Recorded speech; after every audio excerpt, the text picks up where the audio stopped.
how's everybody doing? This is Brady McManus with Cool FM Foodies, and today we are fortunate enough to dive into soul food and a little bit of the culture and history about it, and what better person to help along this conversation than Chef Abdul, the owner of Unc's Kitchen, who is actually getting ready to open up over on the West End, where Suna's location used to be, Suna's Korean barbecue and Korean restaurant.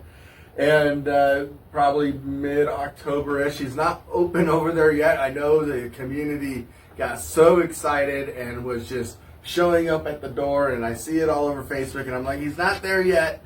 But anyways, hey Chef, welcome. I really appreciate your time. Thanks for having me. And getting to know you over these past couple weeks and a little bit about you. So go ahead and give a quick introduction of who you are and what your plans are right now for your restaurant. Definitely.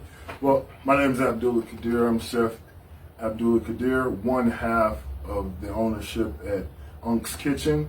What we're really excited about and looking forward to doing is an elevated soul food concept, to where we take those dishes which are so dear and meaningful to the heart, and we add a modern day influence to it. Yeah, and I think that's really important, to keep different cuisines as they grow into with society and everything, and you elevate certain things while not losing the basis of what it actually is. You know, definitely, I agree. Everything that we use, do, and even the way we live hasn't stayed the same, man. Mm-hmm. I just don't feel that soul food should still have the same outlook as far as the known heavy greasies, but also it should be refined and elevate just as everything in life has. Yeah.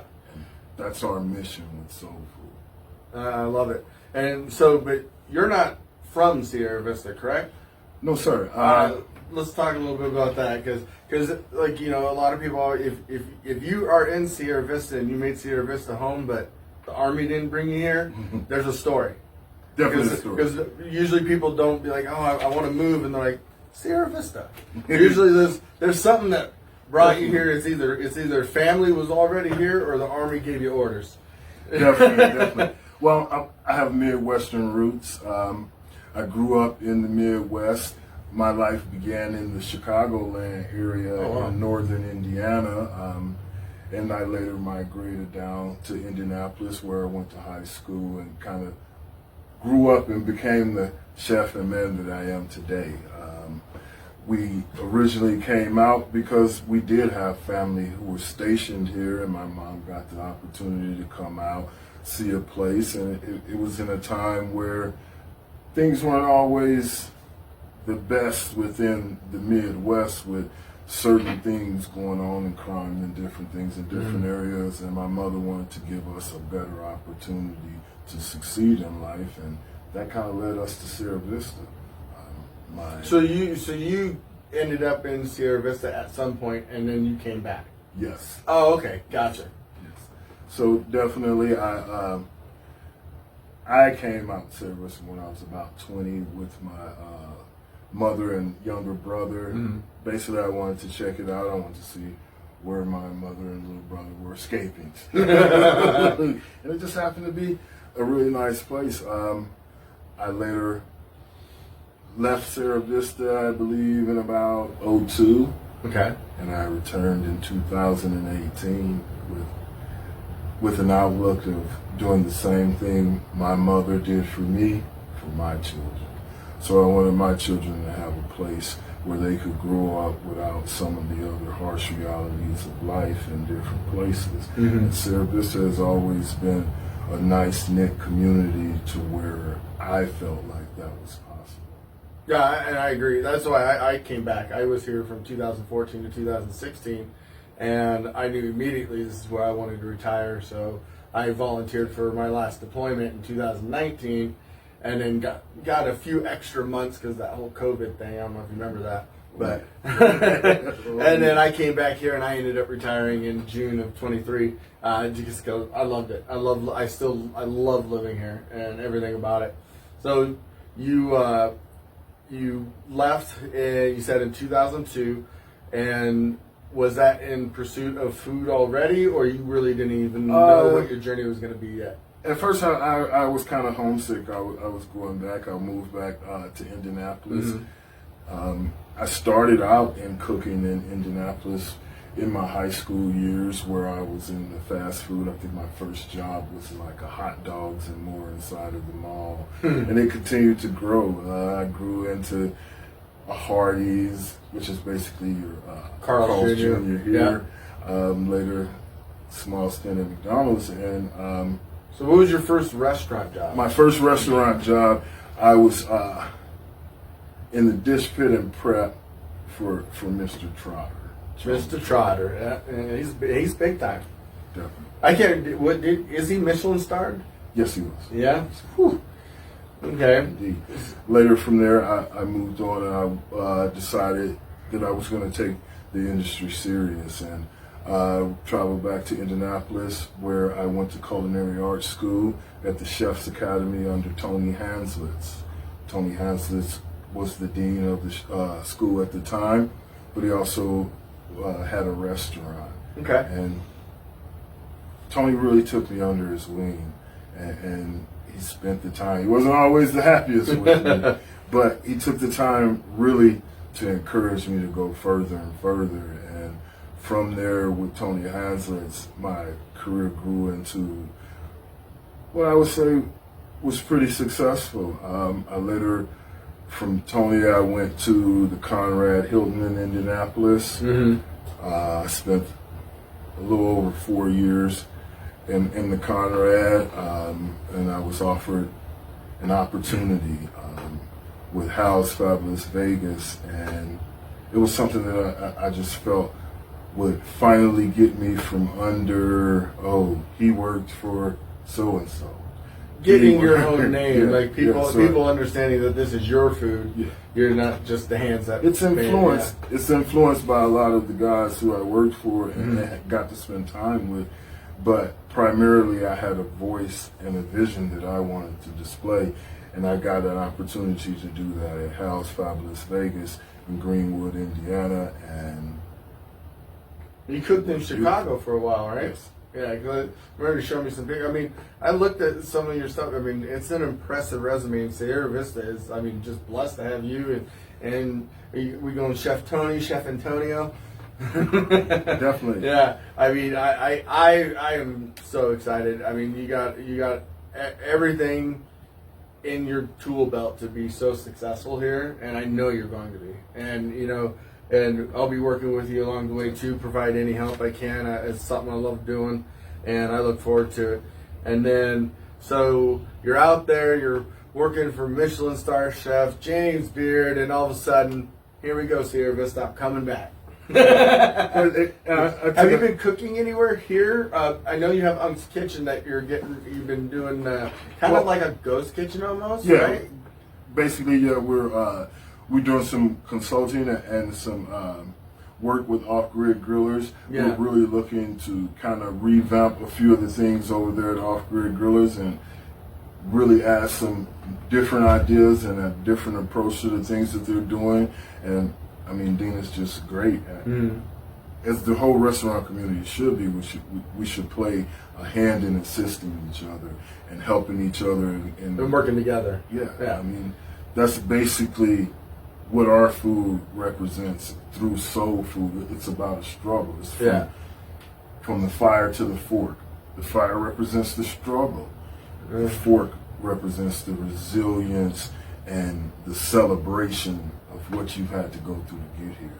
And love it. That's really been the excitement for us here. I haven't cooked for any restaurants here in Sierra Vista. Now you don't need to. Hey, and for people who get confused, right? Let's kind of talk the difference between your soul food and your southern food, because they're two different things, and I think a lot of people get that it mixed up, or they see them as the same, right? Yeah. Right. So it's blended together, right? You know? So like your southern food it's more of a broad. It's a regional kind of based cuisine that just came from adaptation. Your Creole, your Cajun, your barbecue, kind of like that. Whereas where do you see more is what is the difference between that and what you would say is soul food? Soul food, I really think, is taking the resources that you have and making the best you can with it. Soul food was born out of the things that were left for a group of human beings. They took it and they turned it into a masterpiece. It doesn't matter what the struggle is, it's the resilience of seeing through that struggle, and that's what qualifies, just to me, what soul food that is. Necessity survival. Necessity is survival. Yes, soul food is survival. Yeah, it was survival. I mean, because it was, they pig ears, pickled pig's feet, and chitlin, all this stuff that people, it wasn't good enough for them, and then it got turned into some of the most popular food today. The less desirables were turned into delicacies, and that's what makes it a separate group of food. That's what gives its uniqueness. But more than anything, it's what builds that bond into the plate and the eater. Well, it's like, and then you look out throughout history, like soul food was never a real common term until much later. Even before we're going to talk about the first soul food restaurant ever, but the first time it was ever used to even describe a cuisine was back in 1909, and that was it was a memoir from a former slave, and then. I know you had been doing some research. The first time it was actually ever published in anything was when?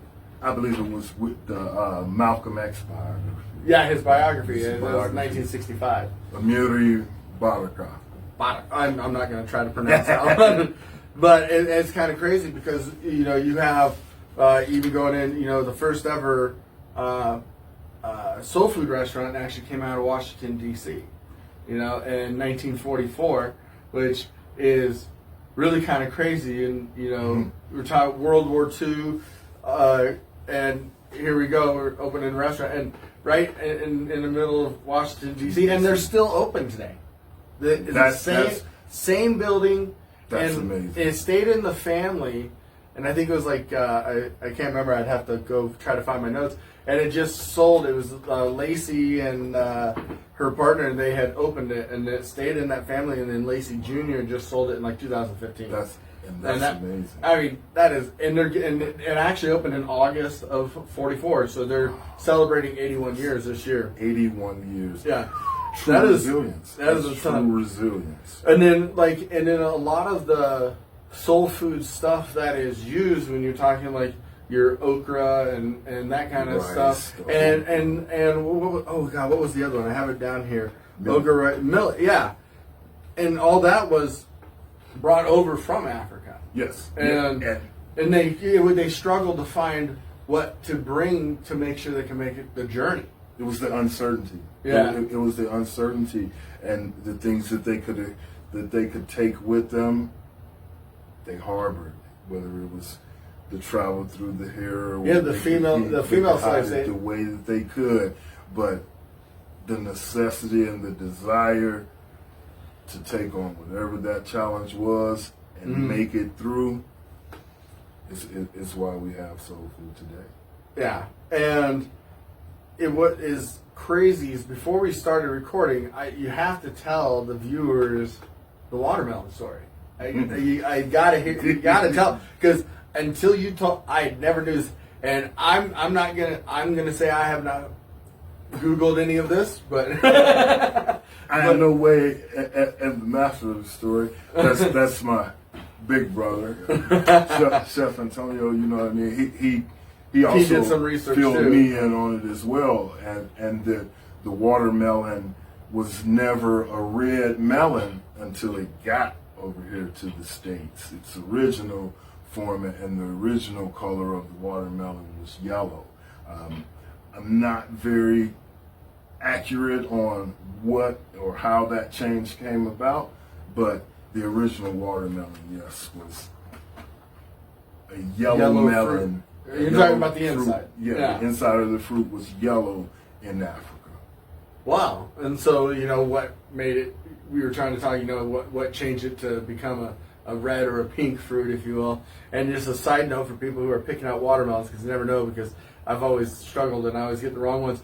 When you have a watermelon, round is sweet, long is tasteless, lines close together are sweet, and far apart are tasteless. So, if a couple quick tips when you're picking, I always see people tapping them, doing it, man. Is it round with close lines? You're good. Every time. Definitely. So, but and then rolling into the that Florida First Avenue, we got the menu. Yeah, definitely. And I mean, okay, so you're the expert, right? Would you consider this? And I know I doubt it'll show up, but we're gonna try to get a little bit of a close up. Maybe some people can see it, maybe they can't. But we'll post it in the comments when the video comes out, or with some pictures with it. So does this to you, for the first ever soul food restaurant, scream soul food? Or does it scream like old school? Like is this a more of a, if it was just starting out, this is a good spot? Because they have pig's feet definitely on the menu. I don't think I've ever went to a restaurant where I saw pig's feet on the menu.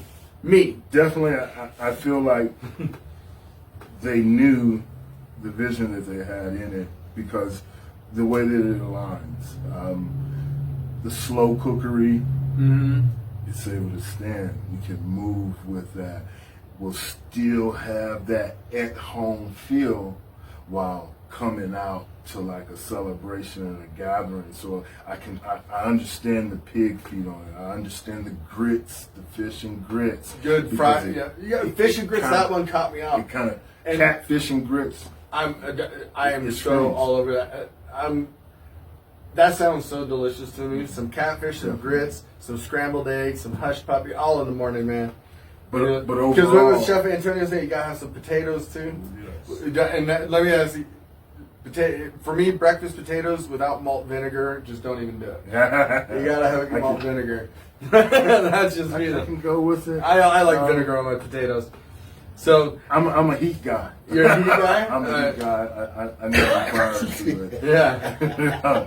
I want some spice, but that's just a personal view. But indeed, the completeness of the menu is seen in not only what items they chose to cook, but the offerings scream grandma's house. Yeah, I think that's a great example. So and then if you go to a restaurant and it says soul food, what is the one item that if you don't see it on the menu, you call BS? You're not soul food. Get out of here.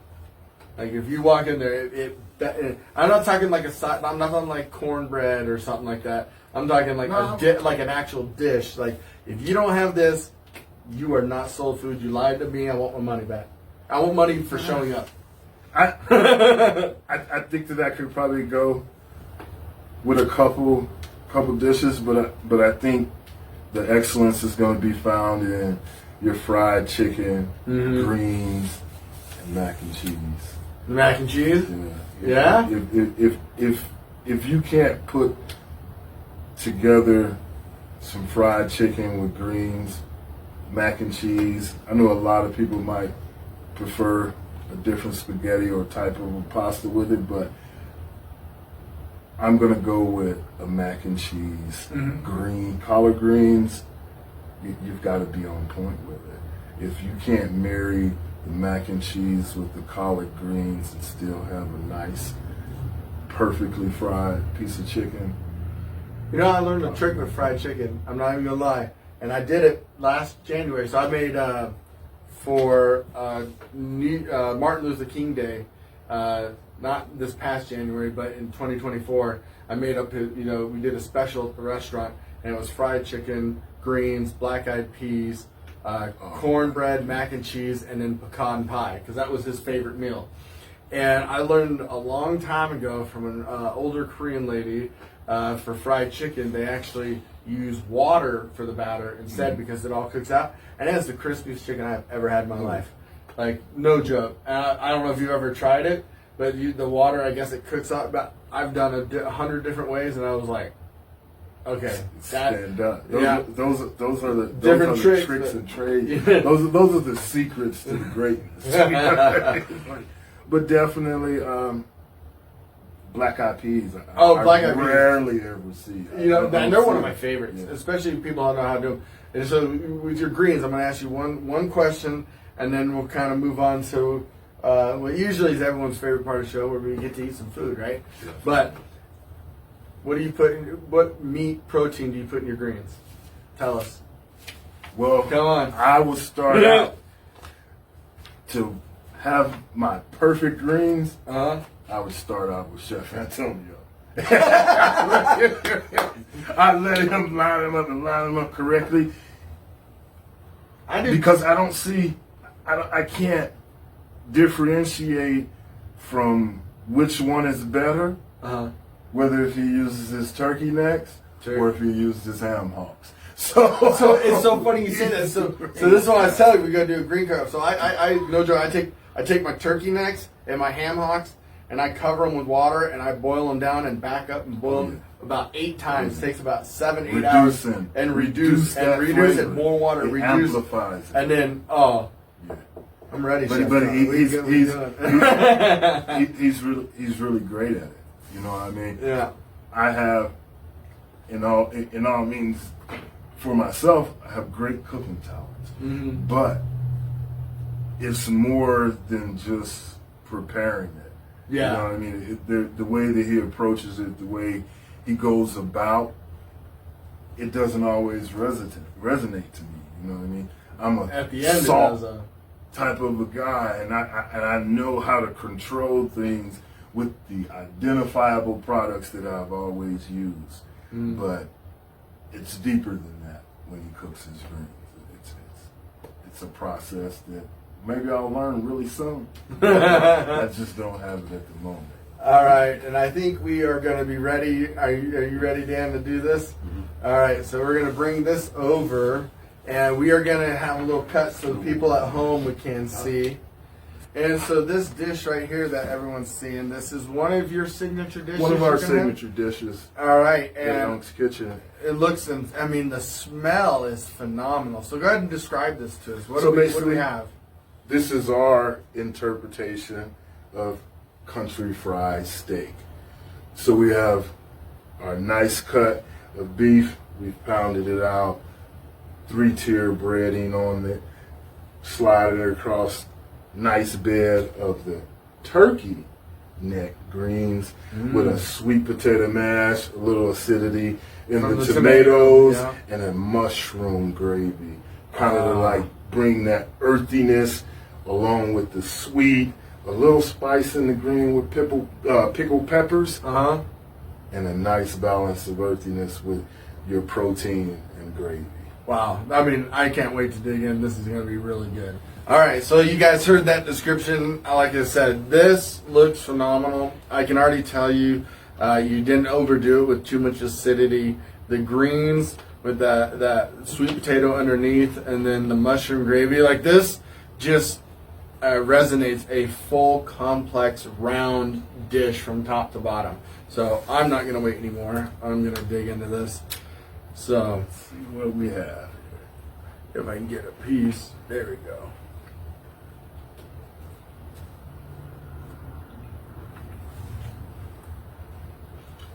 I like how it comes together with the different components. That's it's not my typical go-to, but the way all of these components married together kind of sold me into the dish and really got me behind it as well. I like the sweetness from the yam.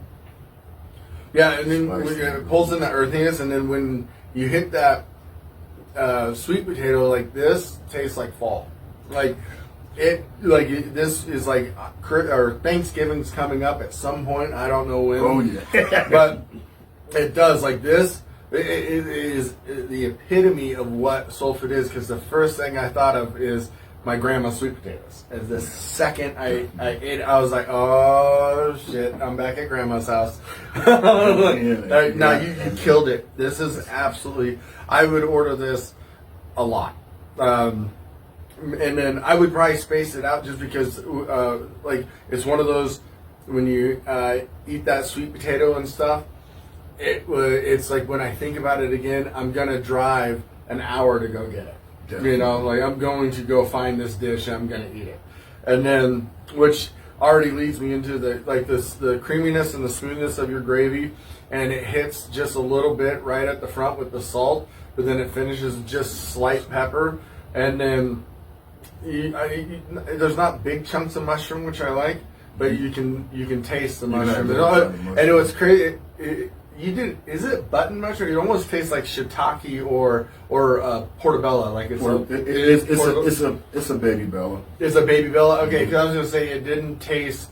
It tasted a lot more earthy than what you get from a button mushroom. Yeah. So that's what I was gonna say. And the greens, pretty damn good greens, man. Overall, this is a fantastic dish. I mean, anyone watching this, if you guys don't go there and you don't order it, I feel sorry for you. So, but it just, like I said, this makes me excited for the rest of the food you're going to bring.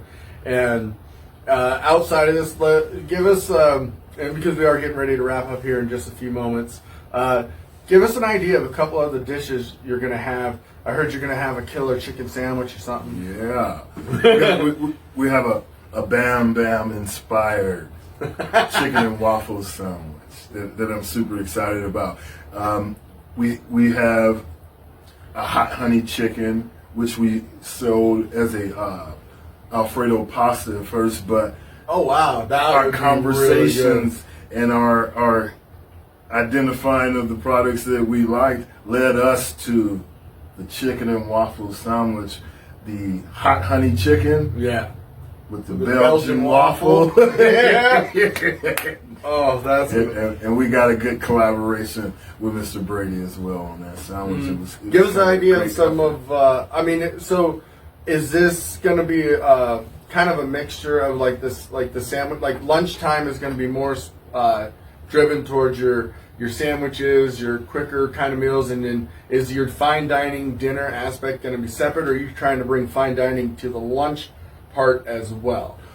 Well, I think it'll be a bigger factor in the evenings with the sit down inside of the restaurant, but I don't want to close off anything in any particular way. So we'll have a smaller kind of in-house menu that'll have some plated meals, but we'll also always have like our catfish po' boy or different plays on like a jerk taco or those things, you know what I mean? We're always going to have those available, but in the evening time, we want to do some plated. Man, do some hot honey macaroni cheese breaded deep fried balls.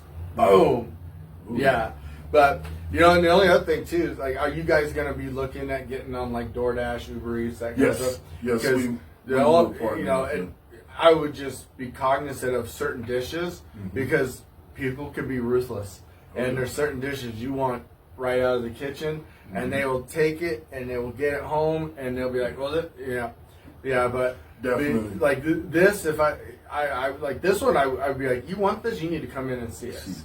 Yeah, we're not sending this kind of food through a driver who's tossing it on a seat. I'm not saying I'll drive. Let me take that back before these DoorDash drivers. We ain't like, no. I'm just saying there's a one percenter, the one percenters who are new or whatever, and then the restaurants are getting dinged for something that wasn't their fault. Yeah. One percenters are. I love my DoorDash drivers. They're awesome. Some things without the negligence of the driver or not are just not going to be where we want them to be with the travel time like that. Yeah, so there are going to be some dishes that get you just to come in. Yeah. I mean, and you guys are going to offer catering and stuff too? Definitely. I think you guys will kill this with catering. We definitely want to be able to do catering and offer all the special events we could really help and assist with. You know what I mean? If you've got a nice place you're going to rent out for your birthday, we've got a nice dish to put there with it too. I love it. Awesome. And then last one, and then we'll get out of here. What about desserts? What do we Definitely. I mean, if you need help with the banana pudding, I got you. But what give us? I think we're going to get very creative there. I know Pastries. pastries. Yeah. I think we're going to get very give very me creative. like 2 or 3 desserts you plan on having, like Well, regulars. we kind of lightweight rolled out our soul roll. It's a peach cobbler egg roll. What? With vanilla caramel sauce. We've lightweight rolled it out. We've let some people check it out and try it. But we're going to go. You got my number, man. You Super don't even deep. We got to be ready for that first. You know what I mean? Like we got to play around there. But we're definitely going to be on top of our desserts. And we're going to do them in-house. Sweet potato tart pies. Oh, man. Sweet potato pie. You can't be a soul food restaurant without sweet potato pie. Well, classic bread puddings, banana bread puddings, and different things. But we're gonna play with it. We're gonna do some things with sugar, and we're gonna try to excite not only your palate but the visual as well. awesome. And when I think one huge draw that'll make us quite different is the sweet teas that we offer. Okay. The true People love Southern sweet tea. Georgia style sweet tea with a Midwest twist, maybe a little bit of a different fruit juice to it. Or something. I don't know, but it just depends on how far I'll be able to play with it. Yes, you know, I already know we'll definitely have great 48 sweet cups tea. of sugar, 12 cups of water. Hey, So, but any last? Is there anything last you want to add or say or?